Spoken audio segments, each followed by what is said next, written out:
नमस्कार दोस्तों। आपने द केरला स्टोरी तो देखी होगी, जिसमें एक मोमिन द्वारा एक हिंदू लड़की से एक सवाल करती है कि तुम्हारा भगवान तो स्नान करती स्त्रियों को देखता था, उनके वस्त्र चुराता था। जिस पर वो हिंदू लड़की चुप हो जाती है और उस मोमिन की बातों में आ जाती है। तो आइए जानते हैं सच्चाई। जैसा कि हम सब जानते हैं कि भगवान विष्णु ने श्री कृष्ण अवतार में सबसे ज्यादा लीलाएं की थी, तभी हम सभी भगवान कृष्ण को लीलाधर के नाम से जानते हैं। दोस्तों, हम सब जानते हैं कि भगवान कृष्ण बहुत ही ज्यादा नटखट थे और बचपन में गोपियों के घरों से माखन तक चुरा के खा लिया करते थे। एक दिन भगवान श्री कृष्ण नदी में स्नान करती गोपियों के वस्त्र चुरा लेते हैं। दोस्तों, लेकिन वस्त्र चुराना श्री कृष्ण की एक ऐसी लीला थी जिसको लेकर आज तक कई विधर्मी सवाल खड़े करते रहते हैं। श्री कृष्ण को कटघरे में खड़ा करने की कोशिश करते हैं। उनकी लीला को गलत और अनुचित बताने का हमेशा से प्रयास करते रहते हैं। भगवान श्री कृष्ण ने स्नान करती गोपियों के कपड़े क्यों चुराए थे? क्या है ये लीला और क्या है इस लीला के पीछे का असली रहस्य? आज हम इस वीडियो के माध्यम से बताने वाले हैं। नदी में नहाती हुई गोपियों के वस्त्र चुरा लेना ये बाल कृष्ण की नटखट क्रीड़ा नहीं, बल्कि उनकी एक लीला थी, जिसके माध्यम से उन्होंने बालपन में गोपियों को एक अच्छी सीख सिखाना चाहा, जो आज के समाज की स्त्रियों पर भी लागू होता है। इसका वर्णन हमें शास्त्रों में मिल जाता है। दोस्तों, पद्म पुराण में वर्णित कथा के अनुसार एक दिन की बात है, जब गोपियां जल में स्नान करने के लिए तालाब में उतरती हैं। भगवान कृष्ण पेड़ पर बैठकर यह दृश्य देख रहे होते हैं।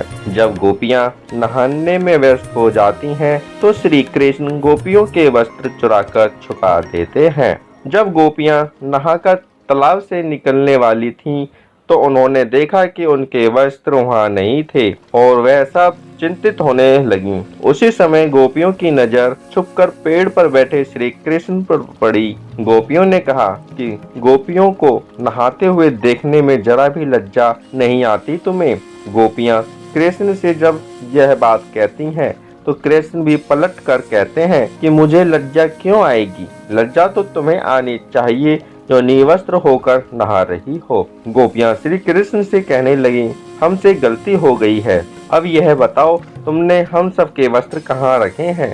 पहले तो कृष्ण गोपियों को मना कर देते हैं, किंतु उनके बार बार अनुरोध करने पर, हाथ जोड़ने पर श्री कृष्ण बता देते हैं कि उनके वस्त्र इसी वृक्ष पर हैं, पानी से निकल कर आओ और उन्हें ले जाओ। तब गोपियां जल से बाहर नहीं आती और कृष्ण से कहती हैं, हम जल से बाहर नहीं आ सकती, हम निर्वस्त्र हैं। हम सभी तो बिना कपड़ों के जल से बाहर तो क्या, जल के ऊपर भी नहीं आ सकती। तब श्री कृष्ण कहते हैं, जब तुम नदी में स्नान करने गईं, तब भी तो तुम निर्वस्त्र थीं, अभी बाहर आने में शर्म क्यों आ रही है?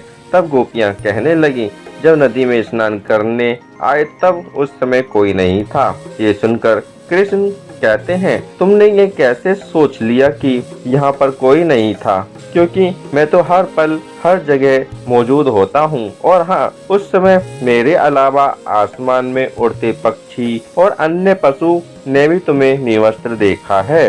जल के प्राणियों ने भी तुम सबको निर्वस्त्र देखा, और जल के देवता स्वयं वरुण देव हैं, जो एक पुरुष हैं, उन्होंने भी तुम सबको निर्वस्त्र देखा। साथ ही तुम्हारे पूर्वजों ने भी तुम्हें इस अवस्था में देखा है, क्योंकि पुराणों के अनुसार नहाते समय हम सभी के पूर्वज हमारे आसपास होते हैं। निर्वस्त्र स्नान करने से पूर्वज नाराज हो जाते हैं और व्यक्ति को सुख प्राप्त नहीं हो पाता, उसके सुख नष्ट हो जाते हैं। इसलिए कभी भी निर्वस्त्र स्नान नहीं करना चाहिए। कृष्ण गोपियों को ये अद्भुत सीख देने के बाद उनके वस्त्र लौटा देते हैं। निष्कर्ष के रूप में पद्म पुराण की यह कथा आत्मनियंत्रण, सावधानी और पर्यावरण के प्रति सम्मान की महत्वता को प्रकट करती है। गोपियों के वस्त्र चुराने की लीला के माध्यम से भगवान श्री कृष्ण ने उन्हें और समाज की महिलाओं को उनके पहनावे के प्रति महत्वपूर्ण सीख सिखाई।